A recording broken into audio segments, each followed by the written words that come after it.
Hello friends, देखो current affairs काफ़ी vital है, इम्पोर्टेंट है। इसकी भूमिका को चाहे प्रारंभिक परीक्षा हो या मेंस एग्जामिनेशन हो, नकारा नहीं जा सकता है। मेंस एग्जामिनेशन में बात करें तो जहां जीएस फर्स्ट पेपर में 33% वेटेज है इसका, क्योंकि सेकंड पार्ट जो है करंट अफेयर्स पे ही बेस्ट होता है। वहीं जो सेकंड पेपर है जीएस का सेकंड पेपर काफ़ी डायनेमिक है और कहीं ना कहीं हर एक प्रश्न एफिलिएटेड होता है करंट अफेयर से, चाहे डायरेक्टली या इनडायरेक्टली बात करें। जो सेकंड सेक्शन होता है ज्योग्राफी और इकोनॉमी का, उसमें से मैक्सिमम पोर्शन जो है करंट अफेयर्स के ही होते हैं। साइंस एंड टेक वो भी करंट अफेयर्स के ही होते हैं। तो अपने आप में करंट अफेयर्स की भूमिका काफ़ी ज़्यादा है फॉर बीपीएससी मेंस एग्जामिनेशन। इसको बिना कमांड किए, प्रॉपर अंडरस्टैंडिंग के बीपीएससी मेंस एग्जामिनेशन को निकालना एक दिवा स्वप्न के बराबर है। आज के इस वीडियो लेक्चर में हम डिकोड करेंगे करंट अफेयर्स के बारे में, और ये मैं आपको बताऊंगा कि सोर्सेज आपके कैसे होने चाहिए, आपको कैसे उस टॉपिक को चूज करना है जो बीपीएससी के लिए काफ़ी ज़्यादा इंपॉर्टेंट रखता है, और इसके साथ साथ आपको कैसे करंट अफेयर्स की नोट्स मेकिंग करनी है। साथ में 70वीं बीपीएससी मुख्य परीक्षा में पूछे गए जीएस फर्स्ट पेपर का जो second section totally dedicated to current affairs, उसको हम देखेंगे कि वहाँ जो करंट अफेयर्स के क्वेश्चन पूछे गए थे या पूछे जाते हैं उनका सोर्सेज क्या है और कैसे आपको टैकल करना है।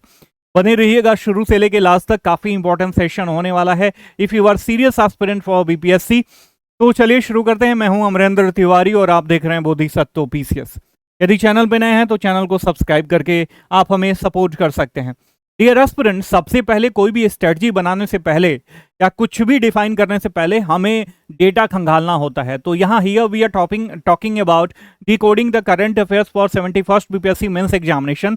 तो उससे पहले हमें 70वीं बीपीएससी का, ज़्यादा दूर नहीं जाते हैं, इसी साल हुई 70वीं बीपीएससी मुख्य परीक्षा के मेंस में पूछे गए करंट अफेयर्स के क्वेश्चन को देखेंगे, खंगालेंगे और उनके स्रोतों को डिफाइन करने की कोशिश करेंगे। ठीक है, चलो सबसे पहले ये जीएस फर्स्ट पेपर में पूछे गए करंट अफेयर्स के प्रश्न हैं, इन्हें ध्यान से देखिएगा। पहला प्रश्न पूछा गया था कि दिल्ली विधानसभा चुनाव 2025 में आम आदमी पार्टी की हार के बाद विपक्षी दलों की एकजुटता और गठबंधन की राजनीति की दिशा पे चर्चा कीजिए। देखो, यदि हम 90 के दशक की बात करें तो 90 के दशक में कोalition गवर्नमेंट की, सेंट्रल गवर्नमेंट में कोalition गवर्नमेंट का काफी ज्यादा ट्रेंड हो रहा था। जो यूपीए गवर्नमेंट है या कांग्रेस है, बहुत सारी पार्टियों को मिला के अपना बार बार जो है चुनाव कराती थी, सरकारें गिर जाती थी, और ये जो मिली भगत वाली जो राजनीति होती है वो शुरू हो गई थी। तो कहीं ना कहीं होराइजन लेवल पे और मिली भगत की राजनीति में आप देखते हो कि सबका अपना अपना क्या होता है, अपना अपना स्वार्थ होता है, और उसी स्वार्थ से वो कोई कोalition बनाते हैं। उसके बाद आप देखोगे कि 2014 के बाद लगातार जो है फुल फॉर्म में बीजेपी की गवर्नमेंट आ रही है, और उसको तोड़ने के लिए जो विपक्षी पार्टियां हैं एकजुट हुई हैं। ठीक है, इंडी गठबंधन आप कह सकते हो उनको। तो उन्होंने जो है दिल्ली जो विधानसभा चुनाव थी 2025 में आम आदमी की करारी हार हो गई, और उसके बाद पूछ रहा है कि विपक्षी दलों की एकजुटता और गठबंधन की राजनीति की दिशा पे हमें चर्चा करनी है। तो देखो, एकदम से काफी इंपॉर्टेंट है। ऑब्वियस, जब दिल्ली विधानसभा चुनाव का रिजल्ट आया था तो उस समय जो या कोई भी पार्टी, मतलब जहां भी बीजेपी जीतती है किसी भी स्टेट में, या सेंट्रल लेवल की बात करें या स्टेट असेंबलीज की बात करें, तो या लोकल किसी भी चुनाव में यदि बीजेपी जीतती है और विपक्षी पार्टियां हारती हैं, तो ये विपक्षी एकजुटता और उनकी रणनीति पर सवाल जरूर खड़ा करता है। और किसी भी न्यूज़पेपर, सरीखे जैसे इंपॉर्टेंट न्यूज़पेपर बच्चों के द्वारा कवर किए जाते हैं, चाहे इंडियन एक्सप्रेस हो या द हिंदू हो या कोई अन्य जनसत्ता हिंदी मीडियम का हो या दैनिक जागरण हो, उसमें ऐसे प्रश्न उठते हैं कि क्या इनके रणनीति पे क्या चर्चा होनी चाहिए। तो ये देखो, यहाँ पे द वायर में बहुत ही ज्यादा ये जो क्वेश्चन जिस डायमेंशन के साथ पूछा गया है ना, हालांकि इसमें द हिंदू में भी पूछा गया था, द हिंदू में भी डिस्कस किया गया था, इंडियन एक्सप्रेस में भी डिस्कस किया गया था, ठीक है, और बहुत सारी जो है लोकल न्यूज़पेपर में भी डिस्कस किया गया था इस मुद्दे को। लेकिन हर एक डायमेंशन को टच करते हुए आप defeats as lesson for the opposition on ideological clarity and unity, हर एक डायमेंशन को, ये संजय कुमार झा जी के द्वारा लिखा गया आर्टिकल था। ठीक है, हर एक डायमेंशन को टच करके इसमें सारी चीजें डिस्कस करी गई थी, और ये हूबहू ये क्वेश्चन यहाँ पे पूछा गया है डियर एस्पिरेंट। ठीक है, तो पहले ही क्वेश्चन आपको लग रहा है कि ये सीधे सीधे कहां से पूछा गया है, बीते 4-5 महीनों के ये देखो, ये मैं आपको बताना चाहूंगा, ये फरवरी 2025 का न्यूज है। ठीक है, फरवरी 2025 अप्रैल में शायद वो हुआ था, मेंस एग्जामिनेशन हुआ था, तो अप्रैल में ये सारी चीजें पूछी गई हैं, तो ज्यादा मतलब पीछे भी नहीं गया है। इसके साथ रूस यूक्रेन युद्ध के 3 वर्ष पूरे हो गए। इस युद्ध के कारणों पर प्रकाश डालते हुए और इसे विश्व राजनीति पर पड़ने वाले प्रभावों पर चर्चा कीजिए। ठीक है, इंडियन एक्सप्रेस में पूछा गया है, express views on 3 years of Russian Ukraine conflict, war and politics, सबके बारे में इसके बारे में चर्चा करी गई थी। आप देख रहे हो इंडियन एक्सप्रेस का ये आर्टिकल है, पूरा डिस्क्राइब किया गया था। दो कि इसमें जब 3 साल पूरे हो गए थे तो लोकल न्यूज़पेपर में भी, चाहे आप जनसत्ता पढ़ते हो या दैनिक जागरण उसका नेशनल वर्जन भी पढ़ते हो, द हिंदू पढ़ते हो, इंडियन एक्सप्रेस पढ़ते हो, सब में बात हुई थी। सांसद टीवी पे या नॉर्मल जो टेलीविजन आप देखते हो न्यूज चैनल वाले, सब पे इसके बारे में डिस्कशन हुआ था डियर एस्पिरेंट। ठीक है, तो आप सोर्सेज में दिखा रहा हूं, आपको डिफाइन कर रहा हूं, और 2 क्वेश्चन देखने में काफी हद तक क्लैरिटी आपको आ गई होगी। हालांकि 2 क्वेश्चन से फाइनल डिसीजन पे हम नहीं पहुंच सकते हैं, पूरे क्वेश्चन का हम एनालिसिस करेंगे। तीसरा जो टॉपिक है उसको देखिए, क्वेश्चन है उसको देखिए। भारत में सोमवार 13 जनवरी 2025 से 26 फरवरी 2025 तक महाकुंभ मेले का आयोजन किया गया। यह मेला भारतीय संस्कृति, धार्मिक विश्वास और सामाजिक समरसता का प्रतीक कैसे है, उदाहरण सहित स्पष्ट करें। तो देखो, ये ऐसे टॉपिक जो होते हैं ना, काफी जनरल टॉपिक होते हैं, तो बहुत लोग सब इस पे लिखते हैं।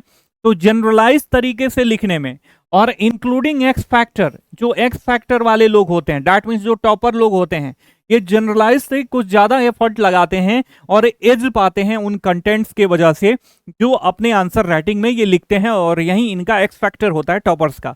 और वो एग्जाम में आप इन जनरल टॉपिक पे सब लिखेंगे, लेकिन जब ये लिखेंगे तो उनमें वो एक्स फैक्टर रहेगा। एक्स फैक्टर क्या होगा मैं आपको बताऊंगा आगे वीडियो में। ठीक है, और वो क्या करेंगे, और इनसे जो है ये 1 से 2 नंबर ज्यादा पालेंगे। ठीक है, तो ये यहाँ पे देखो, यहाँ पे द हिंदू का आर्टिकल है, Mahakumbh a confluence of faith and culture, काफी इंपॉर्टेंट है। इसके साथ साथ मैं बताना चाहूंगा पीआईबी जो भी इसमें क्वेश्चन पूछे गए हैं उनका डिस्कशन पीआईबी में, प्रेस इंफॉर्मेशन ब्यूरो में भी करा गया था। पूरा बड़ा सा आर्टिकल दिया गया था डियर एस्पिरेंट। ठीक है, तो प्रेस इंफॉर्मेशन ब्यूरो भी अपने आप में बीपीएससी के लिए काफी ज्यादा महत्वपूर्ण होते जा रहा है। आप 71वीं बीपीएससी प्रारंभिक परीक्षा की बात देखो कि बीपीएससी ने अपना स्टैंडर्ड कितना बढ़ाया है, और ऐसा लग रहा है कि हाँ वाकई में स्टेट बीसीएस का एग्जाम हो रहा है डियर एस्पिरेंट। ठीक है, तो मेंस एग्जामिनेशन में इसका स्टैंडर्ड कभी लो हुआ ही नहीं है, चाहे पिछले वर्षों के देखो या हाल फिलहाल के 2-4 सालों में जो एग्जाम हुआ है बीपीएससी के द्वारा, उसके मेंस के क्वेश्चन के स्टैंडर्ड को देखो।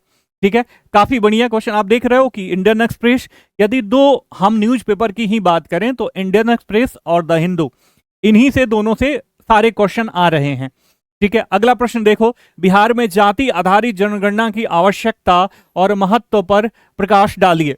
ठीक है, हालांकि ये काफी पुराना मुद्दा था, ठीक है, लेकिन ये बार बार डिस्कस करा जा रहा है। अभी भी जैसे चुनाव होने वाला है विधानसभा का, बिहार विधानसभा का, तो इसके बारे में चर्चा ऑब्वियस जारी है। कास्ट पॉलिटिक्स ये काफी इंपॉर्टेंट मुद्दा रहता है बिहार के लिए, बीपीएससी के लिए।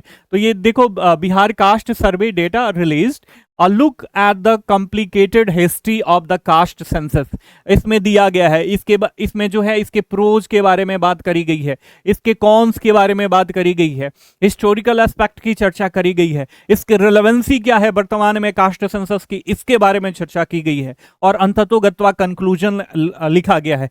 भले ही ये जो टॉपिक है आप हेडिंग देख रहे हो, ये ज्यादा मतलब होराइजन वाला नहीं लग रहा है, ज्यादा डायमेंशन वाला नहीं लग रहा है, लेकिन जब इसका आर्टिकल पढ़ोगे तो ये पूरा डिस्क्राइब किया गया है इंडियन एक्सप्रेस में डियर एस्पिरेंट। ठीक है, इंडियन एक्सप्रेस।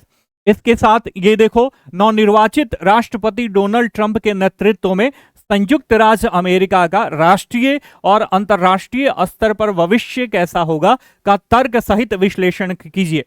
ठीक है, चाहे यूएनएचआरसी की बात हो गए या पेरिस समझौता की बात हो गई, मतलब अमेरिका फर्स्ट की नीति और मेक अमेरिका ग्रेट अगेन वाली पॉलिसी पे डोनाल्ड ट्रंप अभी चल रहे हैं। अभी आप टैरिफ वार देख रहे हो इंडिया के साथ, H1 वीजा को लेके क्या इश्यूज उठा रहे हैं ये देख रहे हो। वो भारत की मार्केट को टोटली पेंट्रेट करना चाहते हैं, स्पेशली डेयरी सेक्टर को, ठीक है, जिसके वजह से कन्फ्लिक्ट पैदा हो गई, जो ट्रेड एग्रीमेंट होने वाला था वो नहीं हो पाया, और उनका अपना पर्सनल इंटरेस्ट है डोनाल्ड ट्रंप का, जो चाहते थे कि नोबेल पीस प्राइज को लेकर प्रधानमंत्री उनको सपोर्ट करें, उन्होंने नहीं किया, और उन्होंने ऐसा कुछ किया भी नहीं है कि उनको नोबेल पीस प्राइज मिले, डियर एस्पिरेंट, ठीक है। तो वो सारी चीजें, तो इसमें आप देख रहे हो कि डोनाल्ड ट्रंप के सामने कोई भी जो है उनके देश के आगे नहीं है। अपने देश के हित के लिए, कंट्री के हित के लिए, उनको जो समझ में, उनके समझ में जो सही लग रहा है वो कर रहे हैं, भले वो हमारे समझ में गलत हो, ठीक है। और जो इंटरनेशनल रिलेशन होता है वो स्वार्थ पे ही बेस्ट होता है, और नेशन फर्स्ट की ही पॉलिसी होती है।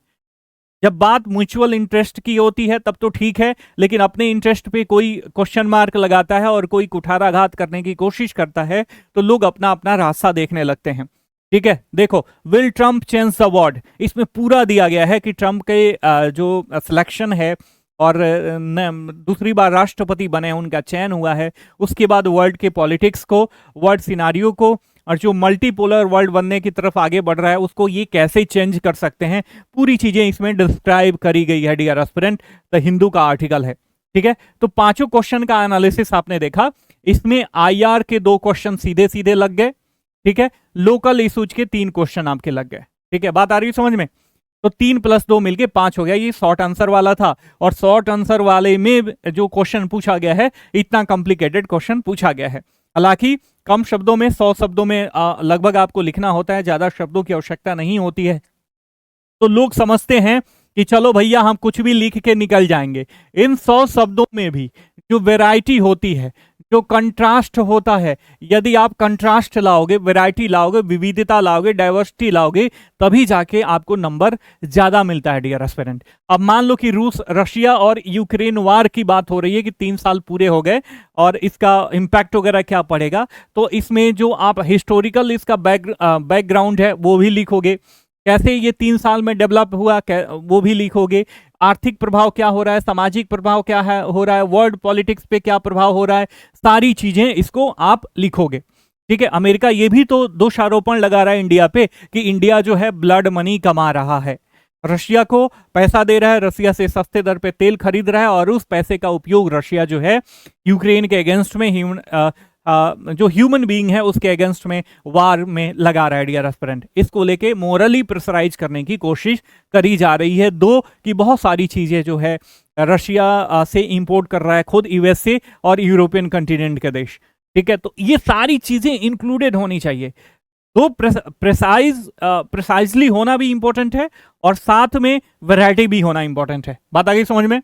इसके साथ साथ आप देखोगे, अब छठे क्वेश्चन पे आ जाते हैं, एक राष्ट्र एक चुनाव की अवधारणा तथा भारत के संघीय ढांचे पे इसके निहितार्थ पे चर्चा करें।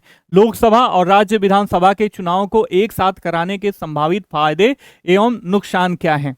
1 नेशन 1 इलेक्शन ONOE के बारे में दिया जा रहा है। संघीय ढांचे जो फेडरल स्ट्रक्चर है इंडिया का, उस पर क्या प्रभाव पड़ेगा, और जो 1 नेशन 1 इलेक्शन है इसको एक साथ कराने में इसके फायदे के बारे में बात करी जा रही है, इसके नुकसान के बारे में बात करी जा रही है। देखो पूरा लिखा गया है। Uttarakhand become the first state to implement uniform civil code, all you need to know, ठीक है। यूनिफॉर्म सिविल कोड का जो हमारा संविधान में जो नजरिया है, और सबसे पहले जैसे गोवा वगैरह में लागू है, उसका क्या सही से इम्प्लीमेंटेशन हुआ है, उसका क्या प्रभाव पड़ा है गोवा पे। इसके साथ साथ जो हालिया में जो केस स्टडी देखोगे उत्तराखंड में इसको लगाया गया है, उसके बारे में लिखोगे, इसके प्रोज के बारे में लिखोगे, जो लोग इसके पक्ष में हैं उनकी मतलब बातों को रखोगे, जो विपक्ष में हैं उनकी बातों को रखोगे, और अंततोगत्वा कंक्लूजन लिखोगे। टाइम्स ऑफ इंडिया से ये पूछा गया है, और ऑब्वियस द हिंदू में भी और इंडियन एक्सप्रेस में भी इसकी चर्चा करी गई है, डियर एस्पिरेंट, ठीक है। चलिए आगे बढ़ते हैं। छठे नंबर का बी नंबर क्वेश्चन है, भारतीय राजनीति एवं समाज में बढ़ती महिला सहभागिता और महिला आरक्षण अधिनियम, नारी शक्ति बंधन अधिनियम 2023 पर प्रकाश डालते हुए इसके क्रियान्वयन से भारतीय समाज में होने वाले सामाजिक, आर्थिक और राजनीतिक परिवर्तनों का विश्लेषण कीजिए, ठीक है।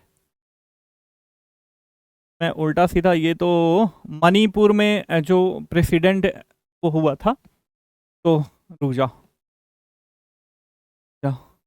ये भारतीय शक्ति अधिनियम के बारे में बात करी जा रही है ना। एक राष्ट्र एक चुनाव के बारे में हमने कहा था। हाँ देखो, वुमेन रिजर्वेशन के बारे में यहाँ पे बात करी गई है, वो थोड़ा सा डिसअरेंजमेंट हो गया था। ठीक है, on women reservation bill 1 step forward 2 step backs.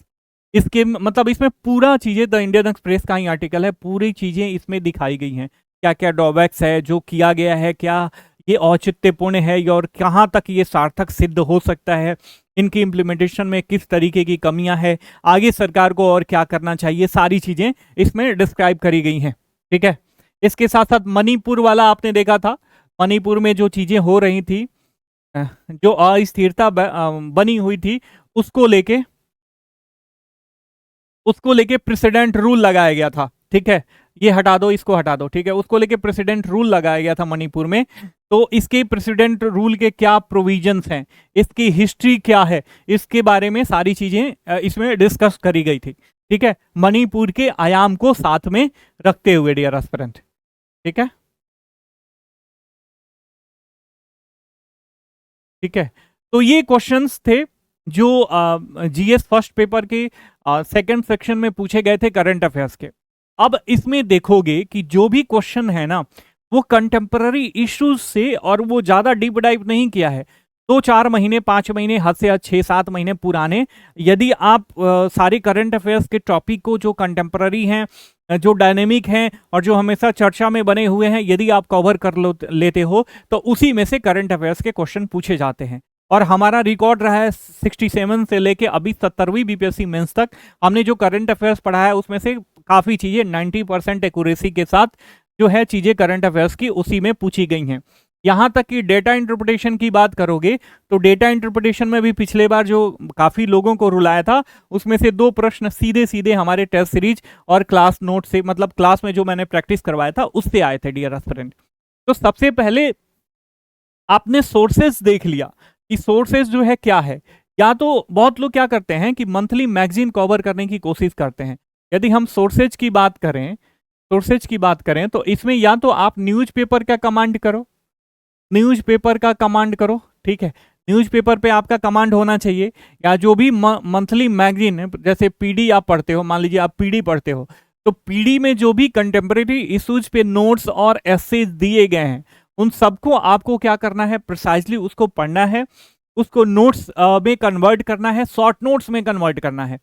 ठीक है, शॉर्ट नोट्स उसका बना के रखो, क्योंकि एग्जाम के 1 आध दिन पहले जब आप चीजों को रिवाइज कर लेते हो, उसका मनन कर लेते हो, तो आपको क्या होता है, कॉन्फिडेंस होता है कि I am well prepared enough for BPSC examination dear aspirant, और करंट के जो भी टॉपिक हैं मैंने उसको रिवाइज कर लिया है। ठीक है, तो आपके सोर्सेज क्या होने चाहिए, मान लो कि आप ये जो मान लीजिए जनवरी 2026 में आपका मेंस का एग्जाम होगा, क्या होगा, मेंस का एग्जाम होगा, फर्स्ट वीक में होने की पूरी संभावना है। ठीक है, तो अभी सितंबर चल रहा है, आपको अक्टूबर होगा, नवंबर होगा, दिसंबर होगा, ये 4 महीने का प्लस पिछले 4 महीने का न्यूज़पेपर का आपको कमांड होना चाहिए। और न्यूज़पेपर में जो भी आर्टिकल्स निकल रहे हैं, जो भी एडिटोरियल निकल रहे हैं, मैं हमेशा कहता हूं कि न्यूज़पेपर का सब्स्टिट्यूट कुछ भी नहीं है। हालांकि आप हमसे जुड़ोगे, जो हमारा बैच है, मैं आपको बताना चाहूंगा, ये हमारा बैच है mains mantra batch 71st BPSC mains examination के लिए। इसमें सारी चीजें हमारे द्वारा कवर कराई जा रही हैं, live classes on application, weekly answer writing, 4 day का जीएस क्लास होगा, 2 दिन का ऐसे डेटा इंटरप्रिटेशन का होगा, वीकली आंसर राइटिंग प्रैक्टिस है, क्लास पे बेस्ट होगा, पर्सनल मेंटरशिप है, सारी चीजें, सिलेबस का जो भी पार्ट्स है, history, polity, geography, economy, data interpretation, current affairs, IR, science and tech, ऐसे सब कुछ कवर कराया जा रहा है मात्र 4999 रुपये में। ठीक है, सब कुछ ए टू जेड। और इसमें जिस एक्स फैक्टर की बात कर रहा हूं ना, वो एक्स फैक्टर हमारे नोट्स में शामिल रहेगा। जब आप हमसे आंसर राइटिंग करोगे, आंसर राइटिंग सीखोगे, तो इसमें भी मैं आपको बताऊंगा कि आंसर राइटिंग में महारथी कैसे बनते हैं, कैसे जो है अपने सारे नॉलेज को इंटरलिंक जो चीज़ें हैं किसी भी टॉपिक से, उसको उसमें परोस के आपके आंसर राइटिंग को डाइवर्सिफाइड करना है और नंबर गेन करने की संभावना को बढ़ा देना है डियर एस्पिरेंट। ठीक है, तो यदि आप हमसे जुड़ना चाहते हैं तो नीचे वीडियो को डिस्क्रिप्शन बॉक्स में एप्लीकेशन का लिंक दिया गया है, या डायरेक्ट बात करके उसके बाद जुड़ना चाहते हैं तो ये हमारा नंबर है 97 170 58 805, इस पर कॉल कीजिए। व्हाट्सएप कीजिए, हमसे जुड़ के आप अपने प्रिपरेशन का पेस और स्टैंडर्ड मेंटेन करते हुए बीपीएससी का संधान कीजिए डियर एस्पिरेंट। तो मैंने सोर्सेज आपको बता दिया। सोर्सेज में आपको न्यूज़पेपर प्लस एक मैगजीन जो कि आप प्रतियोगिता दर्पण पढ़ते हो, क्रॉनिकल पढ़ते हो, अमूमन बच्चे प्रतियोगिता दर्पण पढ़ते हैं, तो प्रतियोगिता दर्पण को पढ़ना काफी इंपॉर्टेंट है। देखो, प्रतियोगिता दर्पण या कोई भी मैगजीन आप उस अपने एस्से को ना ओवर सेचुरेट नहीं करती है या बहुत ज्यादा डाइवर्सिफाइड नहीं करती है। वो क्या करते हैं, किसी एक आयाम को उठा के उसको डिस्क्राइब कर देते हैं। मैंने हर एक मैगजीन में ये कमियां देखी हैं डियर एस्पिरेंट, ठीक है। तो उसमें क्या करना है कि आपको, मान लो कि आपने बेस आधार बना लिया, मान लीजिए वन नेशन और वन इलेक्शन की बात, या अभी वर्तमान में विधानसभा चुनाव में जातिगत, विधानसभा चुनाव बीत चुका होगा, जनवरी 2026 में आपका पेपर होगा, तब तक विधानसभा चुनाव बिहार का बीत चुका होगा। तो ऐसा क्वेश्चन पूछ सकता है कि बिहार के विधानसभा चुनाव 2025 में जातिगत और विकासात्मक मुद्दों का वो आलोचनात्मक विवरण करें, या उस पर कटाक्ष करें, या उस पर कमेंट करें, कुछ भी पूछ सकता है, ठीक है। तो जो आप न्यूज़पेपर में जैसे जैसे चीजें आप पढ़ोगे, तो कई सारे आर्टिकल आएंगे थ्रू आउट ये जो जर्नी होगी विधानसभा चुनाव की 2025 बिहार की। तो इसमें थ्रू आउट बहुत सारे लोग, डिफरेंट स्कूल ऑफ थॉट्स के लोग जो है आपके न्यूज़पेपर में अपने अपने विचार लिखेंगे। तो उनके विचारों को लिखोगे, पढ़ोगे ना, तो मल्टी डायमेंशनल अप्रोच बनेगा।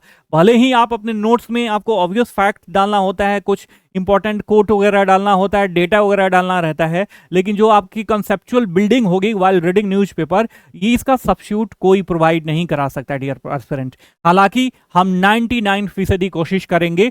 यदि आप न्यूज़पेपर नहीं पढ़ पाते हो, इंडियन एक्सप्रेस नहीं पढ़ पाते हो, द हिंदू नहीं पढ़ पाते हो, पीआईबी नहीं, और ऑब्वियस एक स्टूडेंट के लिए, और यहीं पे कोचिंग की महत्ता और अच्छे गाइडेंस की महत्ता बढ़ जाती है। आपका टाइम जो है इन सारी चीजों में कंज्यूम होने के बदले, जैसे एक टॉपिक में पढ़ाऊंगा तो उस पर पढ़ाने से पहले 5 घंटे का मेरा अपना रिसर्च होगा, उसके बाद आके मैं 1 घंटे का या 1.5 घंटे का आपको क्लास दूंगा, ठीक है। बात आ रही है समझ में? लगभग एक टॉपिक पे 2 घंटे का इनपुट, आपको 7 घंटे का इनपुट मिल जाएगा। लेकिन जब आप उसको खुद से करोगे तो वो 5 घंटे 6 घंटे आपके बहुत ज्यादा बर्बाद होंगे। तो इसको बचाने के लिए आप हमसे जुड़ सकते हो। यदि आप खुद से पहले से करते आ रहे हैं तो बहुत बढ़िया, बहुत बढ़िया अप्रोच है। आप इसको सस्टेन रखिए, आंसर राइटिंग प्रैक्टिस कीजिए, और अपने जो है जो भी कंटेंट है उसको इनरिच करते रहिए। तो हमने सोर्सेज देख लिया, ठीक है। सोर्सेज के अलावा अब इसके बाद मैं आपको बताना चाहूंगा, नोट्स मेकिंग काफी इंपॉर्टेंट है। नोट्स मेकिंग कैसे करनी है मैं आपको बता दे रहा हूं, ठीक है। नोट्स मेकिंग कैसे करनी है, लेट्स से कि वन नेशन वन इलेक्शन की बात करी जा रही है, ठीक है। तो वन नेशन वन इलेक्शन, हर एक टॉपिक का एक हिस्टोरिकल एस्पेक्ट होता है डियर एस्पिरेंट, ठीक है। हिस्टोरिकल एस्पेक्ट में मतलब हिस्ट्री में जो इंडिया के डेमोक्रेटिक डेवलपमेंट की इतिहास रहा है, इसमें वन नेशन वन इलेक्शन क्या कभी चर्चा में है या इसको कभी इंप्लीमेंट किया गया था, ठीक है। उसके बाद हम डेवलपमेंट देखेंगे, ठीक है। देखो, हर एक टॉपिक पे ये फॉर्मूला अप्लाई कर सकते हो। उसके बाद हम डेवलपमेंट देखते हैं। डेवलपमेंट में यदि इसको ड्रॉप किया गया वन नेशन वन इलेक्शन को, तो किस कारण से मतलब ड्रॉप किया गया।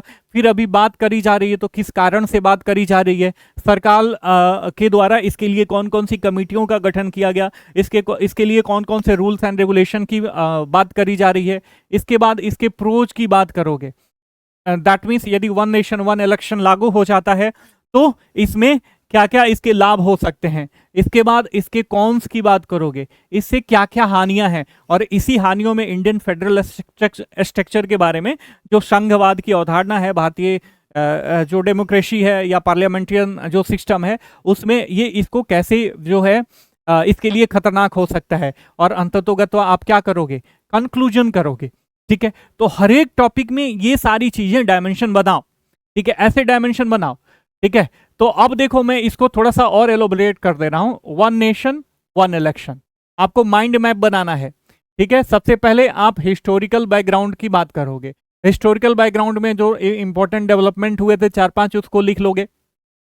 फिर इसका डेवलपमेंट लिखोगे कि कब इसे अडॉप्ट किया गया, कब इसे ड्रॉप किया गया, अब क्यों चर्चा करी जा रही है, सरकार के द्वारा कौन कौन से रूल्स एंड रेगुलेशन लाए जा रहे हैं, ठीक है। फिर इसके प्रोज की बात करोगे डियर एस्पिरेंट, जब ये लागू हो जाएगा तो इससे क्या क्या फायदे मिलेगा। और ये प्रोज में या डेवलपमेंट में या हिस्ट्री में केवल आप लिखोगे क्या, keywords dear brothers and sister. आप क्या लिखोगे, केवल कीवर्ड्स लिखोगे, फैक्ट्स लिखोगे, ठीक है, डेटा लिखोगे, रिपोर्ट्स के बारे में लिखोगे डियर एस्पिरेंट, क्या लिखोगे? रिपोर्ट्स के बारे में लिखोगे। आई होप कि आप देख पा रहे होंगे, रिपोर्ट्स के बारे में लिखोगे।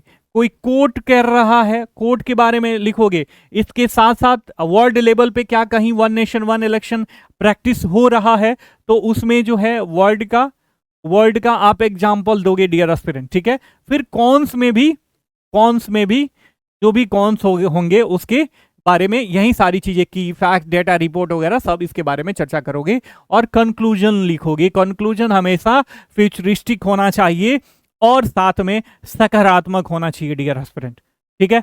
तो बात आ गई समझ में कि आपको कैसे जो है किसी भी करंट अफेयर्स टॉपिक को मिनिमाइज करना है, ठीक है। मान लीजिए आपने 700 शब्दों का या 800 या 1000 शब्दों का कोई आर्टिकल पढ़ा द हिंदू में, ठीक है, या इंडियन एक्सप्रेस में, तो इसको क्या 1000 में कितना मिनिमाइज करोगे? लोग सोचेंगे कि चलो यार हम 250 शब्दों में इसका नोट्स बना लेते हैं। नहीं बनाना है 250 शब्दों में नोट्स। आपके नोट्स जो है 1000 का केवल 100 शब्दों में होना चाहिए या 150 शब्दों में होना चाहिए, ठीक है।